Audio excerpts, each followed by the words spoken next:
एक दंपति होते हैं जिसमें जो पति होता है वह यूपी पुलिस में हेड कांस्टेबल के तौर पे अपनी जो ड्यूटी दे रहा था, और जो पत्नी होती है वह एक विद्यालय में शिक्षिका होती है। और इन दोनों की जो शादी हुए 7-8 साल बीत जाते हैं, लेकिन अभी तक इनके पास कोई भी संतान नहीं होता। एक दिन अचानक इन्हें एक हॉस्पिटल से फ़ोन आता है कि एक बच्चा है, एक नवजात शिशु है जिसे माँ बाप की ज़रूरत है। अगर आप चाहें तो इस बच्चे को अफोर्ड कर सकते हैं। तो ये बात सुनकर जो हेड कांस्टेबल था वो अपनी पत्नी से बताया कि ऐसी सी बात है, ऐसी सूचना है और ऐसा फ़ोन आया था। तो पत्नी भी बड़ी खुश होती है और कहती है कि ठीक है, अपनी तो कोई संतान भी नहीं है और हम इस बच्चे को अगर गोद ले लें तो इसे भी माँ बाप मिल जाएंगे और हमें भी एक बच्चा मिल जाएगा। तो बहुत खुश होते हैं और उसके बाद उस बच्चे को लाया जाता है और लाकर उसका अपने संतान से भी बढ़कर उसका पालन पोषण किया जाता है। लेकिन एक दिन अचानक वही बच्चा जिसे वो पुलिस वाला गोद लिया था, उसी पुलिस वाले के सीने में छुरा मार देता है। इस धारदार हथियार से उसके सीने में वार कर देता है और जो वो पिता होता है पुलिस वाला, वह मौके पर ही दम तोड़ देता है। जब यह खबर लोगों के बीच आती है तो लोग बिल्कुल आश्चर्यचकित हो जाते हैं कि आखिर एक बच्चा जिसे गोद लेकर उसको एक नई दुनिया, नई दिशा दी गई, उस बच्चे ने ऐसा क्यों कर दिया और ऐसा किस लिए किया। तो आज इस कहानी के माध्यम से हम पूरी घटना को जानेंगे, क्या वजह रहा और क्या कैसे कुछ हुआ। इस कहानी में पूरी घटना हम समझेंगे। नमस्ते, प्रणाम, मैं पवन प्रजापति और आप देख रहे हैं हमारा यूट्यूब चैनल पवन प्रजापति स्टोरी। आपसे एक छोटी सी रिक्वेस्ट है कि आप हमारे चैनल को अभी तक सब्सक्राइब नहीं किए हैं तो चैनल को सब्सक्राइब करके हमारे जो मनोबल को बढ़ाने का काम करें। तो आज की जो सच्ची घटना है उसकी शुरुआत होती है गाजियाबाद से। गाजियाबाद का एक थाना लगता है मुरादनगर। मुरादनगर थाना के क्षेत्र में एक गांव पड़ता है सुराना, और सुराना गांव में एक लेखराज सिंह नामक व्यक्ति होते हैं जिनके 3 पुत्र होते हैं। बड़े बेटे का नाम अनिल कुमार होता है और दूसरे बेटे का नाम अरुण कुमार होता है, तीसरे बेटे का नाम प्रवीण कुमार होता है। प्रवीण कुमार बचपन से ही बहुत होनहार और बहुत तेज तर्राक लड़का था, पढ़ने में भी काफ़ी एक्सपर्ट था। और प्रवीण का एक एम था कि उसे यूपी पुलिस में अपनी सेवाएं देनी है और वो लगातार इस चीज़ का प्रयास करता रहता था। लेकिन साल 1995 में उत्तर प्रदेश पुलिस में एक भर्ती आती है और उसके लिए प्रवीण कुमार अप्लाई करता है, और जो उसकी प्रक्रिया होती है, जो एग्ज़ाम होता है, फिजिकल होता है, उस सभी में प्रवीण अव्वल रहता है और प्रवीण उत्तर प्रदेश पुलिस में प्रवीण का सिलेक्शन हो जाता है। पहली पोस्टिंग होती है मुरादाबाद में, प्रवीण अपनी सेवाएं देने लगता है। मुरादाबाद कुछ दिन रहने के बाद मुरादाबाद पोस्टिंग के बाद फिर दूसरी पोस्टिंग हो जाती है बुलंदशहर में। बुलंदशहर में अपनी ड्यूटी के दौरान सविता रानी नाम की जो लड़की होती है वह पेशे से शिक्षिका होती है, और इन दोनों का आपस में परिवार वालों के संपर्क में आते हैं और दोनों की शादी की बातचीत होने लगती है। 1999 में दोनों की शादी हो जाती है और अब दोनों ये बुलंदशहर में ही रहने लगते हैं। जो पत्नी थी वह शिक्षिका थी, वो अपने काम में मस्त रहती थी, व्यस्त रहती थी, और जो पति था वो हेड कांस्टेबल में अपनी ड्यूटी दे रहा था। क्योंकि शादी हुए लगभग 8 से 9 साल के करीब हो जाता है और 2008 या 2009 के लगभग बताई जाती है कि उसे एक हॉस्पिटल से फ़ोन आता है जिसमें एक नवजात शिशु होता है और उसे माँ बाप की ज़रूरत होती है, और इन्हें भी किसी संतान न होने की वजह से इन्हें संतान की ज़रूरत होती है। तो क्यों ना इनको संतान दे दिया जाए और संतान को माँ बाप मिल जाएंगे, तो एक तीर से 2 निशाने हो जाएंगे, यानी डबल फायदा हो जाएगा। बच्चे को भी उसके माँ बाप मिल जाएंगे और माँ बाप को बच्चा मिल जाएगा। तो ये पुलिस वाले और जो महिला टीचर होती है दोनों बहुत खुश होते हैं और इस बात का कहीं भी जिक्र नहीं करते कि वह उस बच्चे को गोद लिए। बल्कि वो बताते हैं कि उन्हें एक लड़का पैदा हुआ है और उसका जो है भरण पोषण बहुत अच्छी तरह, उसका जो नामकरण होता है धूमधाम से मनाया जाता है। और जो लड़के होने की जो खुशी होती है वह बिल्कुल जैसे अपने कोई संतान है उस हिसाब से उसकी खुशियाँ, और उसकी खुशियाँ में लोग ना झूमते हैं, नाचते हैं, गाते हैं, मिठाइयाँ बढ़ती हैं। और यहीं तक नहीं बल्कि वो जो पुलिस वाले हैं, जो हेड कांस्टेबल प्रवीण होते हैं, वह बुलंदशहर के यमुना नगर में एक कॉलोनी में अपना एक मकान भी, निजी मकान लेते हैं और उस मकान का गृह प्रवेश और इस बच्चे का नामकरण दोनों एक ही साथ रखते हैं। और काफ़ी खुशियाँ परिवार के बीच इकट्ठा होती हैं। परिवार के जो रिश्तेदार होते हैं, जो लोग होते हैं, सगी संबंधित सभी लोग आते हैं और खूब खुशियाँ मनाते हैं। प्रवीण कुमार भी अपने बच्चे का काफ़ी ख्याल रखते हैं। माता पिता दोनों अपने बच्चे को एक अच्छी शिक्षा देने के लिए बुलंदशहर के ही एक हाई एजुकेशन क्वालिटी शिक्षा में के स्कूल में उसका एडमिशन कराया जाता है और बच्चा धीरे धीरे बड़ा होने लगता है। बच्चा भी काफ़ी समझदार होता है और बहुत संस्कारी बालक होता है। जब वो क्लास 7 में पढ़ रहा था तब तक तो वो बहुत ही होनहार बच्चा था, लेकिन जब वो 8वीं में प्रवेश करता है तो उसका जो संगत है वो किसी बुरे लड़कों के साथ उसका संगत हो जाता है और उसकी बुरी लत लग जाती है। शुरुआत में तो सुरती यानी खैनी खाना शुरू कर देता है, उसके बाद दारू, सिगरेट और तमाम नशा वह करने लगता है। नशा की लत उसको लग जाती है और नशा की लत लगने के बाद उसे हमेशा पैसे की ज़रूरत होती है, तो वह अपने ही माता पिता के एटीएम कार्ड को चोरी से ले जाकर उससे पैसा निकाल लेता है। उनके फ़ोन में उनका फ़ोन लेकर उनके अकाउंट से ट्रांसफ़र कर लेता है। ऐसी तमाम चीज़ें वो करता रहता है और उसके मन में एक जिद वाला जो भावना है वह उत्पन्न हो जाता है। तो उसने एक बार अपनी माँ से, क्योंकि उस समय पिता की भी पोस्टिंग अलग अलग जगहों पर होती रहती है, पहले बुलंदशहर के बाद फिर बागपत हो जाता है, उसके बाद फिर आगरा हो जाता है। इसी बीच माँ के साथ रहता वह लड़का अपना यही बुलंदशहर में रहने लगता है। वहीं पे उसकी पढ़ाई लिखाई चल रही थी और लड़का और उसकी माँ के साथ साथ उस टीचर की माँ और उसके पिताजी भी साथ होते हैं, यानी कि जो लड़का है उसके नाना और नानी भी साथ में ही रहते हैं। लड़का एक बार अपनी माँ से जिद करता है कि उसे एप्पल का फ़ोन चाहिए, लेकिन माँ इस बात से इनकार कर देती है और लड़का इसी जिद में टीवी पर एक घुसा मारता है और टीवी क्षतिग्रस्त हो जाती है। टीवी महंगी थी और टीवी टूट जाती है। ऐसे ही जिद के लिए उसने एक बार शीशे का टेबल होता है जो उसे तोड़ दिया लात से मारकर। उसके बाद दीवार घड़ी होती है उसे भी वो तोड़ देता है।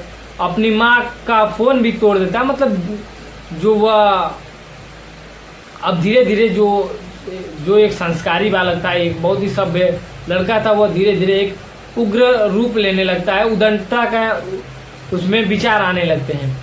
जब ये बात उसके पिता को पता चलता है, जब माँ बताती है लड़के की सारी करतूतें उसके बाप यानी हेड कांस्टेबल प्रवीण कुमार से, तो प्रवीण कुमार बहुत चिंतित होता है और वो अपने सीनियर अधिकारियों को एक पत्र लिखता है कि बुलंदशहर में उसकी पोस्टिंग हो जाए, ताकि उसका एक इकलौता लड़का है और इस समय उस लड़के को बाप की सख्त ज़रूरत है और ऐसे में लड़के के साथ हमारा रहना बहुत ज़रूरी है।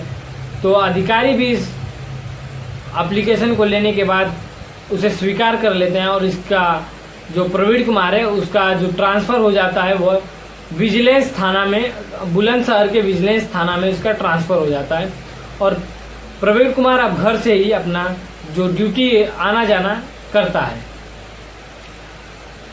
प्रवीण कुमार अपने बच्चों को उचित शिक्षा, बढ़िया शिक्षा के लिए स्कूल के साथ साथ बढ़िया स्कूल के साथ साथ 2-3 टीचरों को ट्यूशन के लिए लगाया था कि बच्चा अधिक से अधिक उसे पढ़ाया जाए, अधिक से अधिक उसे पढ़ाया लिखाया जाए और एक अच्छा उसे मार्गदर्शन दिखाया जाए। लेकिन अब चूँकि बच्चे की जो लत है वो गलत लोगों के साथ गलत संगत में आ गया था, तो बच्चा अब बहुत ही बिगड़ गया था। वह रात रात भर 2-2 दिन 3-3 दिन गायब हो जाता था और परिवार वाले उसे ढूंढते ढूंढते थक जाते थे, बहुत परेशान होते थे। इसी तरह एक बार की बात है, 23 सितंबर की बात है, 23 सितंबर 2024 की बात है। वह लड़का अपने घर से साइकिल लेकर सुबह ही गायब होता है और जब 3 बजे उसके ट्यूशन से फ़ोन आता है टीचरों का कि हमारा रहना बहुत ज़रूरी है, तो अधिकारी भी इस एप्लीकेशन को लेने के बाद उसे स्वीकार कर लेते हैं और इसका जो प्रवीण कुमार है उसका जो ट्रांसफ़र हो जाता है वह विजिलेंस थाना में, बुलंदशहर के विजिलेंस थाना में इसका ट्रांसफ़र हो जाता है और प्रवीण कुमार अब घर से ही अपना जो ड्यूटी आना जाना करता है। प्रवीण कुमार अपने बच्चों को उचित शिक्षा, बढ़िया शिक्षा के लिए स्कूल के साथ साथ बढ़िया स्कूल के साथ साथ 2-3 टीचरों को ट्यूशन के लिए लगाया था कि बच्चा अधिक से अधिक उसे पढ़ाया जाए, अधिक से अधिक उसे पढ़ाया लिखाया जाए और एक अच्छा उसे मार्गदर्शन दिखाया जाए। लेकिन अब चूंकि बच्चे की जो लत है वो गलत लोगों के साथ गलत संगत में आ गया था, तो बच्चा अब बहुत ही बिगड़ गया था। वह रात रात भर 2-2 दिन 3-3 दिन गायब हो जाता था और परिवार वाले उसे ढूंढते ढूंढते थक जाते थे, बहुत परेशान होते थे। इसी तरह एक बार की बात है, 23 सितंबर की बात है, 23 सितंबर 2024 की बात है।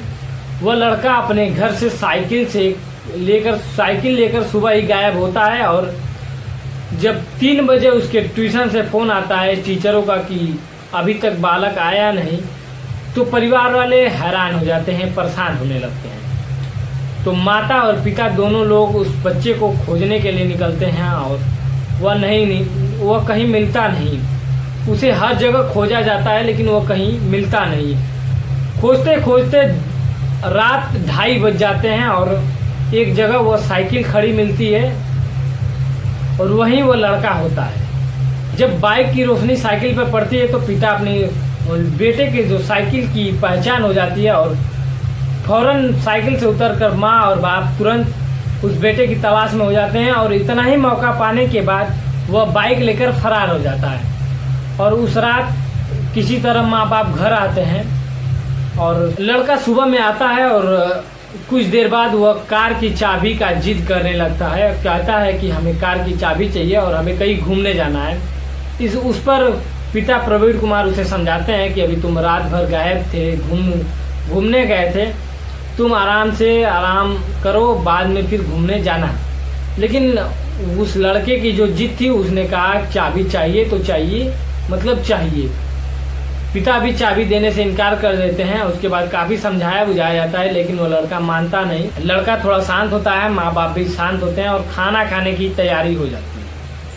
और जो हेड कांस्टेबल प्रवीण कुमार होते हैं, जो लड़के के पिता वो होते हैं, वह हाथ धोने के लिए बेसिन पर जाते हैं और थोड़ा सा झुक कर वह हाथ धोते हैं। इतना ही में वह लड़का किचन में जाता है और एक धारदार चाकू लेता है, जिसे आमतौर पर घर में जो चाकू होता है, और लड़का चाकू लेने के बाद आता है और अपने पिता के सीने में उसे घोंप देता है। चाकू जो कांस्टेबल है उसके दिल को चीरता हुआ आर पार हो जाता है और लड़का चाकू को फिर निकाल लेता है। यानी पहले मारता है चाकू से, उसके बाद फिर उस चाकू को निकाल लेता है। और यह दृश्य जब चाकू लगने के बाद जब प्रवीण की जो चीखें निकलती है और तब तक सामने उसकी पत्नी आ जाती है और यह दृश्य देखने के बाद पत्नी भी चिल्लाने लगती है और काफ़ी वो नाना और नानी भी बिलखने रोने लगते हैं। यह चीख पुकार सुनकर आसपास के लोग भी आते हैं और आनंद फानंद में उसे प्रवीण कुमार को हॉस्पिटल ले जाया जाता है, जहां वह डॉक्टर देखने के बाद की स्थिति काफ़ी क्रिटिकल है और उसे हायर हॉस्पिटल के लिए रेफर कर दिया जाता है, क्योंकि चाकू जो थी उस प्रवीण कुमार के दिल के आर पार हो चुकी थी। तो मामला बहुत ही क्रिटिकल था और महज 10 किलोमीटर जाते जाते प्रवीण कुमार दम तोड़ देता है। और इसकी सूचना जो है, जो पहले हॉस्पिटल में, जो स्थानीय नज़दीकी हॉस्पिटल में ले गए थे ये लोग, वह डॉक्टर पुलिस को सूचना दे देता है कि ऐसा ऐसा मामला है, कुछ गड़बड़ लग रहा है, कोई अप्रिय घटना की संकेत है, तो आइए आप और आकर थोड़ा सा इसे देखिए, आपको आना चाहिए। उसके बाद पिता उसके टीचर को फ़ोन करके बुलाते हैं कि आइए थोड़ा सा आप लोग इसे समझाइए, हो सकता है कि आपकी बात ये मान जाए। लेकिन टीचर भी आते हैं और उसे बहुत ही मोटिवेट करते हैं, लेकिन वह उसका कोई असर उसके दिमाग पर नहीं पड़ता है। कोई क्या कह रहा है उसे कोई लेना देना नहीं, उसे सिर्फ अपनी जिद और अपनी इच्छा पूरी करनी थी। उसकी उम्र 15 साल होती है और वह उस समय 10वीं में पढ़ता है। टीचर भी समझा बुझाकर थक जाते हैं, लेकिन वो बात मानने को राजी नहीं होता। उसके बाद टीचर चले जाते हैं और अब माँ भी खाना बनाकर तैयार कर देती हैं। उसके बाद बुलाया जाता है कि चलो खाना खा लो। तो पिता जैसे ही हाथ धोने के लिए झुकते हैं और बेटा किचन में जाता है, वहाँ से चाकू उठाता है और पिता के सीने में चाकू मार देता है। चाकू सीने में लगने के बाद जो दिल है वो उसको आर पार कर देती है और जिससे पिता चीखने चिल्लाने लगता है। और यह पूरा दृश्य जब माँ देखती है तो जो माँ है वो भी चीखने बिलखने लगती है, रोने लगती है। नाना नानी भी बिलखने रोने लगते हैं।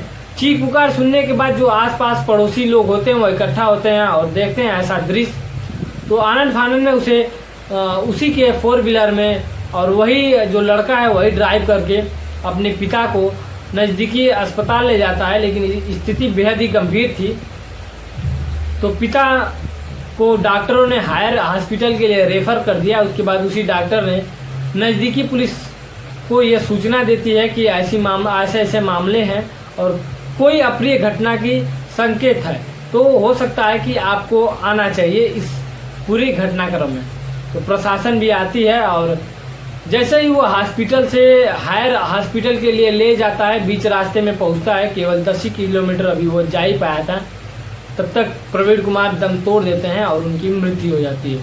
हॉस्पिटल पहुंचने के बाद डॉक्टर ने उन्हें मृत घोषित कर दिया और तब तक पुलिस भी वहां पहुंच जाती है और इस बच्चे और परिजनों से पूछताछ करती है। जबकि पूछताछ के दौरान जो माँ थी उसने सारी कहानी बताई और बेटे को हिरासत में लेकर जो प्रवीण कुमार है उसके जो शव है उसको पोस्टमार्टम के लिए भेज दिया जाता है और लड़के को गिरफ्तार कर इसे बाल सुधार गृह केंद्र में इसे भेज दिया जाता है।